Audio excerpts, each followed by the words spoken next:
எல்லாருக்கும் வணக்கங்க. இந்த பதிவில் நம்ம என்ன பார்க்க போறோம்னா, பர்த் சர்டிஃபிகேட்டின் முக்கியத்துவம் என்ன? அந்த சர்டிஃபிகேட் வாங்குறதுக்கு என்னென்ன ஆவணங்கள் தேவைப்படும்? ஒருவேளை பர்த் சர்டிஃபிகேட் இன்னும் வாங்கலைன்னா அதுக்கு எப்படி விண்ணப்பிப்பது? இந்த சான்றிதழில் ஏதாவது பிழைகள் இருந்துச்சுன்னா அதை எப்படி திருத்தம் செய்யறது? அதுக்கான வழிமுறைகள் என்ன அப்படின்னு சொல்லி தான் இந்த பதிவில் நம்ம பார்க்க போகிறோம். ஸோ வீடியோவை ஸ்கிப் பண்ணாமல் ஃபுல்லாக பாருங்கள். பொதுவாக பிறப்பானாலும் சரி இறப்பானாலும் சரி அது நடந்த உடனே பதிவு செய்யணும் அப்படின்னு சொல்லிட்டு அரசின் சட்டம் சொல்லுது. இது ஏற்கனவே நடைமுறையில் இருந்துட்டு இருக்குது. ஆனால் குழந்தை எந்த ஊர் மருத்துவமனையில் பிறக்குதோ அந்த ஊர் பிறப்பு இறப்பு பதிவாளர் மூலமாக தான் சான்றிதழுக்கு விண்ணப்பிக்க முடியும். பெற்றோரின் வசிப்பிடத்துல இருந்து குழந்தைகளின் சான்றிதழுக்கு விண்ணப்பிக்க முடியாது. இந்த சான்றிதழ்கள் பத்தி தெரிஞ்சுக்க வேண்டிய விஷயம் அப்படின்னு பாத்தீங்கன்னா, பிறப்பு மற்றும் இறப்பு பதிவு சட்டம் 1969 கீழ் பிறப்பு சான்றிதழ் இந்தியாவில் வழங்கப்பட்டு வருது. இந்த சட்டத்தின்படி ஒவ்வொரு குழந்தையின் பிறப்பும் 21 நாட்களுக்குள்ள உள்ளூர் மாநகராட்சி அப்படி இல்லைன்னா நகராட்சியில பதிவு செய்யப்பட வேண்டும். இந்த பிறப்பு சான்றிதழ்கள் ஏன் அவ்வளோ முக்கியம் அப்படின்றத நம்ம எல்லாருமே தெரிஞ்சுக்கணும். குழந்தைங்களை பள்ளியில சேர்க்கணும் அப்படின்னாலும் சரி, வாக்காளர் அடையாள அட்டையில பெயர் சேர்க்கணும் அப்படின்னு சொன்னாலும் சரி, இந்த பிறப்பு சான்றிதழ் கட்டாயம் தேவைப்படுது. அது மட்டும் இல்லை, மத்திய மாநில அரசு பணிகளில் சேரணும் அப்படின்னாலும் சரி, திருமணத்தை பதிவு செய்யணும் அப்படின்னாலும் சரி இது தேவைப்படுது. ஓட்டுநர் உரிமம், பாஸ்போர்ட் இது எல்லாத்துக்குமே தான் இந்த பிறப்பு சான்றிதழ் கட்டாயமாக்கப்பட்டிருக்குது. சுருக்கமாக சொல்லணும்னா இந்த பிறப்பு சான்றிதழ் ஒருவருடைய அடையாளம் என்பதுடன் அதை வைத்து தான் அவங்களுடைய எதிர்காலம் கணிக்கப்படுது அப்படின்னு சொல்லலாம். பிறப்பு சான்றிதழ் பெறுவதையும் அரசு எளிதாக்கியிருக்காங்க. அதாவது பிறப்பு சான்றிதழ் பெறுவதற்கு சில ஆவணங்கள் அவசியம் தேவைப்படுது.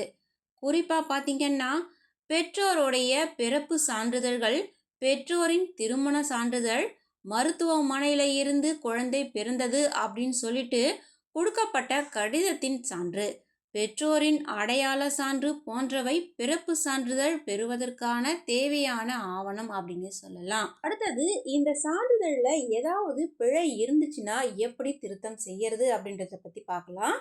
குழந்தையுடைய பெயர், பிறந்த தேதி, பெற்றோரின் பெயர், குழந்தை பிறந்த இடம், முகவரி, பாலினம் இதுல ஏதாவது பிழை ஏற்படுறதுக்கு வாய்ப்புகள் நிறையவே இருக்குது.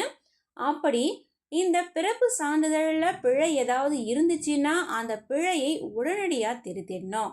இந்த பிழையை திருத்துறதுக்கு யாரை போய் பார்க்கணும்னா, பிறப்பு பதிவாளர், அப்படி இல்லைன்னா சுகாதார ஆய்வாளர், அவரும் இல்லைன்னா கிராம நிர்வாக அலுவலர், இவங்களில் யாரையாவது நீங்கள் போய் பார்க்கணும். பிறப்பு சான்றிதழில் பிழையை திருத்தணும் அப்படின்னு நீங்கள் சொன்னீங்கன்னா அவங்க உங்ககிட்ட ஒரு மனுவை எதிர்பார்ப்பாங்க. அது கூடவே குழந்தையின் பெற்றோரின் அடையாள சான்று, மருத்துவமனையில் பிறந்த குழந்தை அப்படின்னீங்கன்னா டிஸ்சார்ஜ் சம்மரி போன்றவற்றை இத்துடன் இணைக்க வேண்டியதாக இருக்கும். இப்படி நீங்கள் கொடுக்கும் பட்சத்தில் இது எல்லாத்தையும் சரிபார்த்து உங்களுடைய பிழைகளை திருத்தி தந்துடுவாங்க. ஒருவேளை பிறப்பு சான்றிதழ்கள் நீங்கள் தொலைச்சிட்டு இருந்தீங்கன்னா அதை மீண்டும் எளிதாக பெற முடியும். அதாவது 2018க்கு முன்னாடி பிறந்த குழந்தைக்கான பிறப்பு சான்றிதழ்கள் தொலைஞ்சிடுச்சுன்னா நீங்கள் இதுக்கு முன்னாடி பிறப்பு சான்றிதழை எங்கு போய் பதிவு செஞ்சீங்களோ அதே அலுவலகத்தில் இருக்கக்கூடிய பிறப்பு இறப்பு பதிவாளரிடம் நீங்கள் மீண்டும் மனு கொடுத்து விண்ணப்பிக்கலாம். பிறப்பு சான்றிதழின் நகல் இருந்தால் போதும். அப்படி நகல் இல்லைன்னா கூட சரி, குழந்தை பிறந்த தேதி, பிறந்த இடம் இதை எல்லாத்தையுமே வச்சு நீங்கள் மீண்டும் விண்ணப்பிக்கலாம். ஆனால் ஆன்லைன்லேயே இந்த சான்றிதழின் நகலை பெறுவதற்கு வசதியும் செய்யப்பட்டிருக்குது. இதற்கு எந்தவித செலவும் இல்லாமல் நம்மளே இதை டவுன்லோட் செஞ்சுக்க முடியும். தொலைந்த சான்றிதழ் நகலுக்காக நீங்கள் விண்ணப்பிக்கும் போது சில ஆவணங்களை இத்துடன் இணைக்க வேண்டியதாக இருக்கும். அதாவது பிறப்பு சான்றிதழின் இழப்பு, அப்படி இல்லைன்னா தொலைந்தது குறித்த உறுதிமொழி, விண்ணப்பதாரரின் பாஸ்போர்ட் சைஸ் புகைப்படம், ஆதார் அட்டை, அப்படி இல்லைன்னா வாக்காளர் அடையாள அட்டை, விண்ணப்பதாரரின் வங்கி கணக்கு விவரங்கள் இதில் இணைக்க வேண்டியதாக இருக்கும். அது மட்டும் இல்லை, பிறப்பு சான்றிதழின் நகலுக்கான விண்ணப்ப படிவத்தை நீங்கள் எங்கே போய் வாங்கணும்னா உள்ளூர் மாநகராட்சி, அப்படி இல்லைன்னா நகராட்சியின் இணையதளத்திற்கு போய் நீங்கள் டவுன்லோட் செஞ்சுக்கலாம். நீங்கள் டவுன்லோட் செய்யப்பட்ட விண்ணப்ப படிவத்தில் தேவையான அனைத்து தகவல்களையும் நீங்கள் பூர்த்தி செஞ்சு உரிய ஆவணங்களின் ஸ்கேன் செய்யப்பட்ட நகல்களையும் இத்துடன் இணைத்து உள்ளூர் மாநகராட்சி, அப்படி இல்லைன்னா நகராட்சி அலுவலகத்தில் விண்ணப்பத்தை நீங்கள் கட்டணம் செலுத்தி சமர்ப்பிக்கணும். அந்த வகையில் பிறப்பு சான்றிதழின் நகலுக்கான விண்ணப்ப கட்டணம் 50 இருந்து 100 ரூபாய் வரை இருக்கும்.